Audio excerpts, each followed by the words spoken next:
Breaking news आहे अवां सां शेयर कयूं पिया। पीपल्स पार्टी उम्मीदवार मुर्तज़ा वहाब कराची जो मेयर चूंडिजी वियो आहे। ज़रियनि इहा दावा कई आहे त पीपी उम्मीदवार मुर्तज़ा वहाब 173 वोट खणी कामयाबी माणे वरिती आहे। जमायत इस्लामी जे उम्मीदवार हाफ़िज़ नईम 158 वोट खयां। सूबाई वज़ीर नासिर हुसैन शाह पारां मुर्तज़ा वहाब खे मेयर थियण ते वाधायूं ॾिनियूं आहिनि। आर्ट्स काउंसिल कराची में थियल चूंडनि में पीपी ऐं जमायत इस्लामी जा मेंबर आमो साम्हूं हिक ॿिए ख़िलाफ़ नारेबाज़ी कई पई वञे। डिप्टी मेयर जी चूंड लाइ पीपी उम्मीदवार सलमान अब्दुल्ला मुराद ऐं सैफुर रहमान विच में मुक़ाबलो थी रहियो आहे।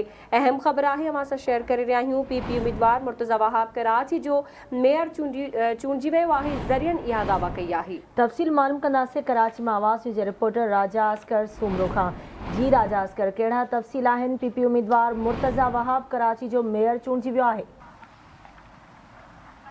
जी बिल्कुलु अवां सही चयो। मुर्तज़ा वहाब कराची जो मेयर चूंडिजी वियो आहे। हाणे ताज़ियूं जेके गैर सरकारी गैर हतमी नतीजा आया आहिनि पाण वटि, उन्हनि मूजिबि 173 वोट खणी करे मुर्तज़ा वहाब कराची जो मेयर चूंडिजी वियो आहे। जॾहिं त उन जे मथे मुक़ाबिल जेको उम्मीदवार हुयो जमायत इस्लामी जो हाफ़िज़ नईम रहमान, उन 161 वोट खणी सघियो आहे। मां अव्हांखे ॿुधाईंदो वञा त आर्ट काउंसिल में चूंड अमल हिन टाइम बि जारी आहे।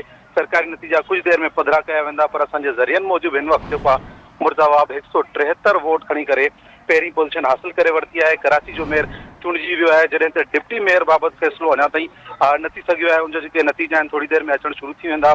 मां अव्हांखे ॿुधाईंदो हलां त आर्ट काउंसिल ॿाहिरां पीपल्स पार्टी ऐं जमायत इस्लामी जा जेके कारकुन आहिनि हिक ॿिए जे जमायत बाबति हिमायत में जेको आहे त छिती नारेबाज़ी करे रहिया आहिनि। जॾहिं त कुझु देरि पहिरियां जेको आहे त पीपल्स पार्टी ऐं जमायत इस्लामी जेके कारकुन आहिनि उहे पाण में ॾंद चक पइजी विया, पर पुलिस ऐं रेंजर्स जेको आहे त मौक़े ते पहुची करे अमन अमान जी सूरत हाल ते कंट्रोल करे वरितो।